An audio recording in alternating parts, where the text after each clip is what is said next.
नमस्कार, यहाँलाई इतिहास सम्बन्धी तथ्य जानकारी दिने यस हिस्ट्री इन नेपाली च्यानलमा स्वागत छ। जुद्ध शमशेर नेपालको प्रधानमन्त्री तथा श्री 3 महाराज भएपछि देशमा प्रजातन्त्रप्रति जागरुक जनताहरू दिनानुदिन बढिरहेको थियो। आफ्नो पूर्वोत्तर प्रधानमन्त्रीहरू जस्तै जनताहरूलाई दबाएरै लाने नीतिलाई जुद्ध शमशेरले पनि अनुसरण गरे। 13 वर्षको आफ्नो राज्यकालमा नेपालमा जनकपुर रेलवे लाइन, मोरङमा जलविद्युत कम्पनी खोल्ने अनुमति, सुन्दरी जलबाट थप जल विद्युत उत्पादन, दिल्लीमा महावाणिज्य दूतावास र बेलायतमा दूतावासको स्थापना, नेपाल बैंक लिमिटेडको स्थापना, विभिन्न खेलकुदका कार्यक्रमहरू, कागजको नेपाली रुपियाँको पहिलो पटक प्रचलन आदि जस्ता समाजको हितमूलक तथा विकासका कार्यहरू गरिएको भए तापनि उनको पालामा राणा शासन विरोधीहरूलाई जेल नील ठोक्ने, सजाय स्वरूप मृत्युदण्ड दिने जस्ता कार्यहरू पनि भए। जुद्ध शमशेरकै फैसलाबाट दशरथ चन्द, गंगालाल, शुक्रराज शास्त्री र धर्मभक्तलाई मृत्युदण्ड दिइयो। यसरी कलंकित भएका प्रधानमन्त्रीले जीवनको उत्तरार्धमा आएर राजकाज त्यागी सन्यासी जीवन बिताउने निर्णय लिए। जुद्ध शमशेरले किन राजकाज त्यागे? आफ्नो राजकाज पद्म शमशेरलाई सुम्पेर उनी कहाँ गए? यसपछि उनको जीवन कसरी बित्यो? यसबारे आजको कार्यक्रममा चर्चा गर्नेछौं। यो कार्यक्रम यस च्यानलका शुभेच्छुक तथा नियमित दर्शक सौरभ सुनारज्यूको अनुरोधलाई स्वीकार गरी तयार गरिएको छ। विश्वास छ सदाझै यस कार्यक्रमलाई पनि उत्तिकै मन पराइदिनुहुनेछ। नेपाल तथा विश्व इतिहासको बारे तथ्य तथा प्रामाणिक जानकारी दिने उद्देश्यका साथ इतिहासका विद्यार्थीहरूद्वारा निर्मित यस कार्यक्रमलाई मन पराई, लाइक, शेयर र सब्स्क्राइब गरिदिनु अनुरोध गर्दै म कार्यक्रम प्रस्तोता सार्थक नेपाल यहाँलाई हार्दिक स्वागत गर्दछु।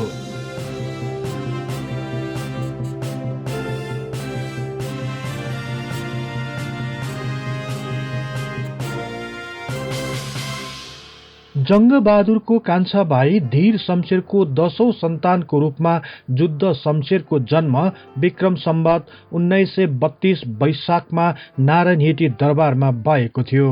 सानैबाट उनी शारीरिक रूपमा अत्यन्त कमजोर थिए। विक्रम सम्वत 1941 मा प्रधान सेनापति धीर शमशेर अर्थात उनका बुबाको मृत्यु हुँदा जुद्ध शमशेर केवल 10 वर्षका मात्र थिए। उनी सानैदेखि आफ्ना दाजु वीर शमशेरको निगाहमा हुर्कने मौका पाए। विक्रम सम्वत 1942 मा श्री 3 रणदीप सिंहको हत्या भएपछि श्री 3 महाराज तथा प्रधानमन्त्रीको पद वीर शमशेरले प्राप्त गरे भने जुद्ध शमशेर त्यही बेला जनरल भए। वीर शमशेर पछि क्रमशः देव शमशेर, चन्द्र शमशेर र भीम शमशेर नेपालको प्रधानमन्त्री तथा श्री 3 महाराज भए। विक्रम सम्वत 1989 भाद्र 17 गतेका दिन भीम शमशेरको मृत्यु पश्चात जुद्ध शमशेर नेपालको प्रधानमन्त्री तथा श्री 3 महाराज भए। जुद्ध शमशेर प्रधानमन्त्री हुँदा यिनको 2 दर्जन रानीहरू, 18 जना छोराहरू र 1 दर्जन छोरीहरू थिए। परिवार ठूलो भएको हुनाले यिनको आर्थिक स्थिति राम्रो थिएन। त्यसैले प्रधानमन्त्री हुने बित्तिकै यिनले आफ्ना सन्तानहरूका निम्ति धन सञ्चय गर्न थाले।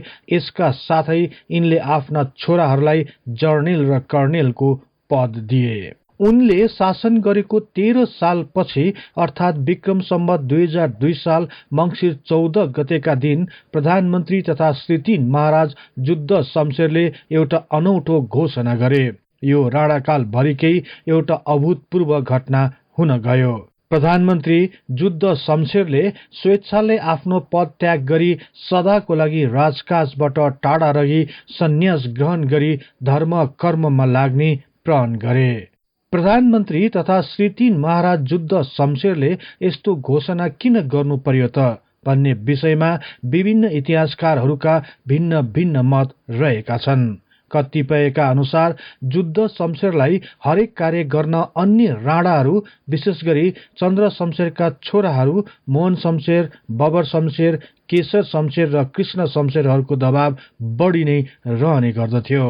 यस्तो दबावमा बस्नु परेकोले उनलाई आफू खुसी काम गर्न बाधा भइरहेको थियो। साथै राणा खलकमा सो समयमा चन्द्र शमशेरका खलकहरू बढी नै शक्तिशाली हुँदै गइरहेका थिए।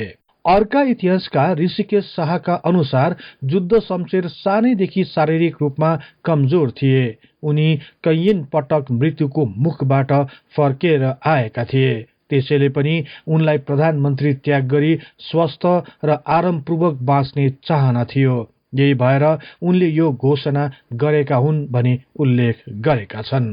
त्यस्तै अन्य इतिहासकारहरूका अनुसार जुद्ध शमशेर वृद्ध अवस्थामा पुगिसकेको, आफ्नो शासनकालमा महाभूकम्प जस्तो दैवी विपत्तिको सामना गर्नु परेको, प्रजा परिषदका सदस्यहरूलाई दमन गरेको, साथै 4 जनालाई मृत्युदण्ड दिने फैसलाले वैराग्य हुनु परेको, आफ्ना छोराहरू र रानीहरूका बीच झगडा र चन्द्र शमशेरका छोराहरूको दबावको कारण समेत उनले स्वेच्छाले आफ्नो पद छोडेका हुन् भनी आफ्नो विचारहरू प्रस्तुत गरेका छन्। अर्को प्रसंग के पनि छ भने जुद्ध शमशेरको राजीनामाको सम्बन्धमा एक रोचक कथा प्रचलितमा भएको पाइन्छ। यस कथा अनुसार जुद्ध शमशेरलाई रेसुङ्गाका एक योगीमाथि अति नै विश्वास थियो। यिनी योगीले यिनलाई प्रधानमन्त्री हुन भविष्यवाणी गरेका थिए। जुद्ध शमशेरका विरोधीहरू विशेष गरी मोहन शमशेरले गोप्य रूपमा यिनी योगीलाई हातमा लिए। यिनीहरूले योगीलाई काठमाडौँमा बोलाए र जुद्ध शमशेरको आयु धेरै छैन भनी भन्न लगाए। योगीको यस कुरालाई काठमाडौँका तान्त्रिक प्रेमनाथले पनि समर्थन गरे।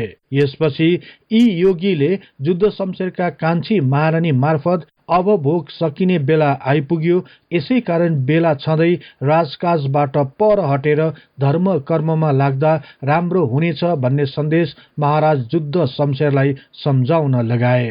रानीहरूले पनि योगीको कुरालाई विश्वास गरी महाराज जुद्ध शमशेरलाई बेली विस्तारपूर्वक भने। यो सुनेर महाराजको मनमा चिसो पस्यो। योगीले पहिले भनेका कुराहरू पनि ठ्याक्कै मिलेकाले अहिले यो कुरा सुनेपछि महाराजको मुटु ढुकढुक गर्न थाल्यो। अन्ततः उनी राजी भए। यही कुरा प्रधानमन्त्री जुद्ध शमशेरले मोहन शमशेरलाई समेत बोलाएर सुनाए। मोहन शमशेरले पनि समर्थन जनाउँदै अहिले हजुरले पत्याग गरेमा इज्जत प्रतिष्ठा बढ्छ, सबैले राजर्षि महाराज भनी जय जयकार गर्छन् भनी उकासे।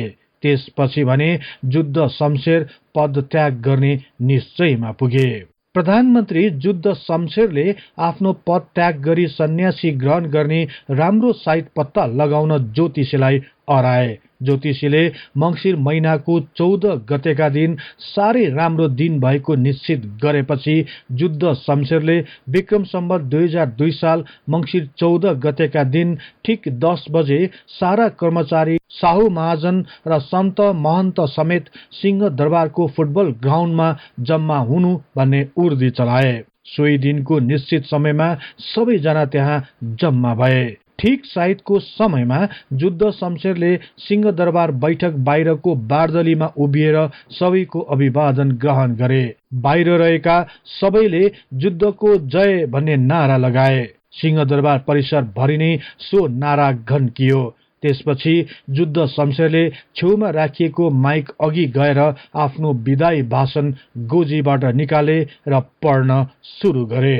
आफ्नो भाषणको क्रममा जुद्ध शमशेरले आफ्नो शासनकाल 13 वर्षको भएको र यस अवधिमा 1990 सालको भूकम्प र द्वितीय विश्व युद्धको बेलामा नेपाली सैनिकहरूले देखाएको बहादुरीको चर्चा पनि गरे। आफ्नो उमेर 70 वर्ष पार भएको र बाँकी जीवन धर्म कर्ममा बिताउने निधो गरेकोले राजकाज त्यागेको कुरा बताए। यसका साथै आफ्नी विवाहिता श्रीतिन बडा महारानी बिरामी भएकोले आफूसँगै लैजान नसकेको तर कान्छी महारानीलाई साथै लैजाने निर्णय गरेको कुरा पनि सुनाए। आफू यहाँबाट रिडीतर्फ जाने र पाल्पाको अर्गेलीमा गई बस्ने भनी उल्लेख गरे। उनले आफ्नो भाषण पूरा पढ्न नसकी लिखित भाषणको बाँकी अंश गुरुज्यू हेमराजलाई पढ्न लगाए। यसरी बाँकी भाषणको अंश पनि पढिसकेपछि महाराज जुद्ध शमशेरले अन्तमा आकाशतिर हेर्दै, हे ईश्वर, म अब सबैसँग बिदा हुन्छु, बाँकी जीवन प्रभुकै सेवामा अर्पण गर्छु भन्दै भगवानलाई ढोग गरे। यसको तुरुन्तै पछि जुद्ध शमशेरले प्रधानमन्त्री तथा श्री 3 महाराजको श्रीपेश झिकी पद्म शमशेरको शिरमा पहिराइदिए। श्रीपेश लगाइदिएपछि पद्म शमशेरले अर्घ र फूलले राजर्षि जुद्ध शमशेरको पूजा गरे। राजकाज त्याग्ने साइतमा सबै कार्य सिद्धाएर जुद्ध शमशेर सिंह दरबारबाट लभेदा सुरुवाल, कालो कोट र भगवा रङको पगडी लाएर बाहिर निस्के। सिंह दरबारको मूल ढोका अगाडि नै रहेको 4 घोडाले तान्ने बग्गीमा सवार भए। यतिकैमा त्यहाँ उपस्थित सबैले राजर्षि जुद्ध की जय भन्ने नारा लगाए। कतिपय रुँदै कराउँदै महाराज हामीलाई छोडेर नजाऊ भनी चिच्याए।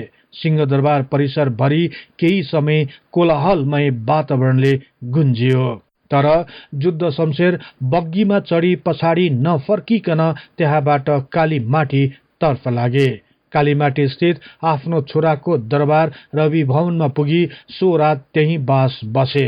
भोलिपल्ट आफूलाई मनपर्ने कान्छी महारानी र अरू केही मन परेका बैठके नानीहरू तथा सहयोगीहरूका साथ भीमफेदी तर्फ लागे। भीमफेदीमा 2 दिन बसेपछि उनीहरू अम्लेखगञ्जतिर लागे।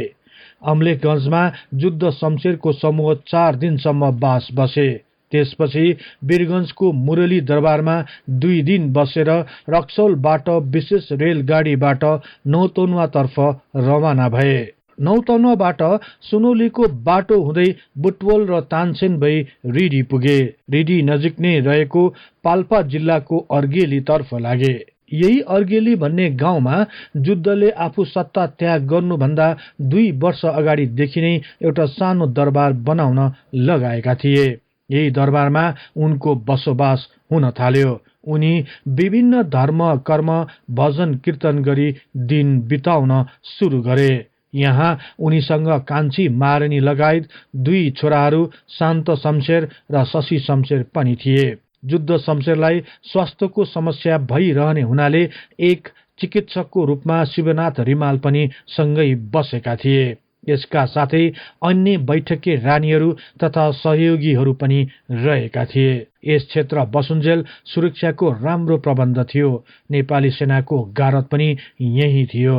जुद्ध शमशेर अर्गेली पुगेको केही दिन पछि नै अर्थात् 2002 साल पुष महिनामा युवराज धिराज महेन्द्रसँग विवाह भएकी जुद्ध शमशेरकी नातिनी इन्द्र राज्य लक्ष्मीको गर्भबाट वीरेन्द्रको जन्म भयो। यसको 2 वर्षपछि अर्थात् 2004 साल जुद्ध शमशेर अर्गेलीमा बसेकै बेला युवराज महेन्द्रका अर्का छोरा ज्ञानेन्द्रको पनि जन्म भयो। जुद्ध शमशेर पछि प्रधानमन्त्री बनेका पद्म शमशेरले पनि लामो समयसम्म राजकाज चलाउन सकेनन्। अन्ततः बाध्य भएर उनले 2005 साल वैशाख 16 गतेका दिन प्रधानमन्त्रीबाट राजीनामा दिनु पर्यो। उनीपछि मोहन शमशेर प्रधानमन्त्री तथा श्री 3 महाराज भए। यसपछि भने आरामका साथ अर्गेलीमा बसिरहेका जुद्ध शमशेरलाई धेरै चिन्ता भयो। मोहन शमशेरको मातहतमा रहेको सत्ताले आफ्नो सुरक्षा गर्न नसक्ने विचार गरे। यही समयताका पाल्पाको बडा हाकिमको रूपमा रुद्र शमशेर थिए। रुद्र शमशेरलाई जुद्ध शमशेरले आफू प्रधानमन्त्री हुँदा विक्रम सम्वत 1990 सालताका रोल क्रमबाट घटुवा गर्दै पाल्पा पठाएका थिए। यसबाट रुद्र शमशेरका छोराहरू जुद्ध शमशेरसँग बदला लिन चाहन्थे। यसैको षड्यन्त्र स्वरूप जुद्ध शमशेरको पैसा लुट्ने र उनलाई बन्धक बनाउने योजना बनाएको खबर उनले थाहा पाए। यो कुरा थाहा पाएपछि अर्गेलीमा 3 वर्ष बसिसकेका जुद्ध शमशेरले यस्तो हुनुभन्दा अगाडि नै अर्गेली छाडी पैसा र सुनले आफ्ना मानिसहरूको साथ देहरादून तर्फ प्रस्थान गरे। उनीले अर्गेली दरबार छोड्दा उनकी कान्छी महारानीकी छोरी मिश्री मैयालाई उक्त दरबारको स्वामित्व छोडेर गए। देहरादूनमा पुगी भारत सरकारले भारतीय गोर्खा सेनाको मातहतमा रहेको क्षेत्रलाई 90 वर्षको लिजमा एउटा जग्गा दिए, जहाँ उनले आफ्नो भवन निर्माण गरे। सो भवनमा उनीसँगै उनका कान्छी महारानी छोराहरू शान्त शमशेर र शशि शमशेर पनि थिए। देहरादूनमा बस्दा गोर्खा राइफल्सका सैनिकहरू तथा प्रवासी नेपालीहरूले युद्धलाई निकै सम्मान गर्दथे। कतिपय नेपालीहरूले उनलाई नेपालका श्री 3 महाराज जस्तै गरी मान्दथे। नेपालको प्रधानमन्त्री भएपछि मोहन शमशेर विक्रम सम्वत 2006 सालमा राजकीय भ्रमणमा भारतको दिल्लीमा सवारी भए। त्यहाँ उनले भारतीय प्रधानमन्त्री जवाहरलाल नेहरूसँग भेटघाट गरिसकेपछि युद्ध शमशेरसँग भेट गर्न देहरादून तर्फ लागे। युद्ध शमशेरसँगको भेटघाटको क्रममा मोहन शमशेरले नेपालमा क्रान्तिको बारेमा कुरा निकाले। केही सल्लाह सुझाव पाइने आशमा मोहन शमशेरले नेपालमा क्रान्ति चर्किँदै गएकोले सम्हाल्न साह्रै गाह्रो परिरहेको दुखेसो पोखे। सबै कुरा सुनिसकेपछि युद्ध शमशेरले मोहन शमशेरलाई भने, अब तिमीहरूले केही लछार्न सक्दैनौ। 1.5 वर्ष मलाई नेपालको राजकाज सम्हाल्न दियो, अनि म परिस्थिति सम्हालिसकेपछि तिमीहरूलाई जिम्मा लगाई फर्कौला भनी ठाडै उत्तर फर्काए। यो सुनेपछि मोहन शमशेर चुप भए। उनी केही नबोली त्यहाँबाट निस्के र नेपाल फर्के। त्यस्तै युद्ध शमशेर देहरादूनमा नै रहेको बेला विक्रम सम्वत 2008 सालमा राजा त्रिभुवनले भारतको उत्तर प्रदेशको राजधानी लखनऊमा एक राजकीय भ्रमणको लागि आएका थिए। उनी लखनऊ आएको थाहा पाएपछि युद्ध शमशेरले आफ्ना नाति नर शमशेरलाई राजासँग दर्शन भेट पाउन अनुरोध गर्दै पत्र लेखे। पत्र पाएपछि राजा त्रिभुवनले भने, म बिहान 11 बजे भन्दा अगाडि उठ्दिन, युद्ध आफ्नो घर बाहिर कतै खाँदैनन्, त्यसैले सो दिन चाँडै उठी 10 बजे नै भेट दिन्छु भनी राजाबाट हुकुम भयो। यो खबर प्राप्त गर्ने बित्तिकै युद्ध शमशेर देहरादूनबाट लखनऊ आए र राजा त्रिभुवनलाई भेट गरे। भेटको अवसरमा युद्ध शमशेरले सुनको असर्फी राखी राजा रानीको दर्शन गरे र कुराकानीको सिलसिलामा युद्ध शमशेरले राजा त्रिभुवनलाई सम्झाउँदै भने, राजकाज चलाउन एक हातमा तलवार र अर्को हातमा पुरस्कार राख्नु पर्ने हुन्छ। यही समयताका युद्ध शमशेरलाई भेट गर्न देहरादूनमा खड्ग मानसिंह, भद्रकाली मिश्र र तुलसी मेहर श्रेष्ठ पनि आएका थिए। सो भेटको क्रममा 4 शहीदको हत्याको प्रसङ्गबारे कुरा गर्दै युद्ध शमशेरले आफैले गरेको भनी स्वीकार गरेछन्। युद्ध शमशेरले आफ्नो दोष अरूको टाउकोमा नथोपरिकन आफैले स्वीकार गर्नु उनको शील निष्ठता ठहरिन्छ भनी खड्ग मानसिंहले आफ्नो लेखनमा उल्लेख गरेका छन्। यसका साथै गान्धी स्मारक निधिको लागि चन्दा माग्ने क्रममा युद्ध शमशेरले 50,000 रुपैयाँ दिने मन्जुर हुँदै पनि 1 लाख भन्दा कम नलिने भनी अडान राखेपछि उनीहरू सो रकम पनि नपाई जिद्दीले गर्दा हिस्स भई फर्कनु परेको प्रसङ्ग पनि उल्लेख गरेका छन्। विक्रम सम्वत 2009 साल मङ्सिर 8 गतेका दिन देहरादूनमा रहँदै ताका युद्ध शमशेरको 77 वर्षको उमेरमा जलग्रहको रोगले देहान्त भयो। युद्ध शमशेरको आखिरी समयमा पनि उनकी कान्छी महारानी गम्भीर कुमारी र 2 छोरा शान्त शमशेर र शशि शमशेर सँगै थिए। उनको मृत्युपछि शव यात्राको क्रममा भारतको गोर्खाली पल्टनले बाटोभरि ब्यान्ड बाजा बजाई हरिद्वारसम्म शव यात्रा गरी उनको दाह संस्कार गरिएको थियो। सो समयमा देहरादूनमा बसेकाहरूले नै भन्ने गर्दथे, युद्ध शमशेरको देहान्त पछि देहरादून छाउनीको बोर्ड कार्यालयदेखि दून स्कुलको घुम्तीसम्मको सडकको नाम राजर्षि युद्ध रोड भनी राखिएको थियो। तर यसको धेरै वर्षपछि सो सडकको नाम पुरानै रहने गरी पुनः यङ रोड भनी नामकरण गरियो।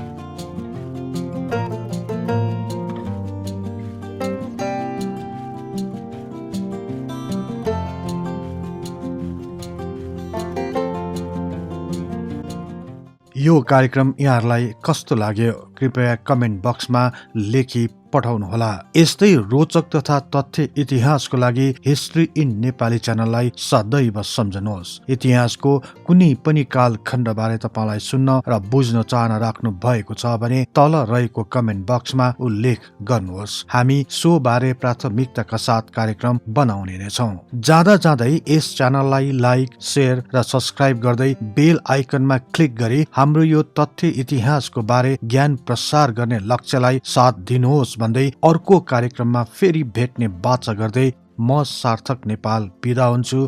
हवस् त, नमस्कार।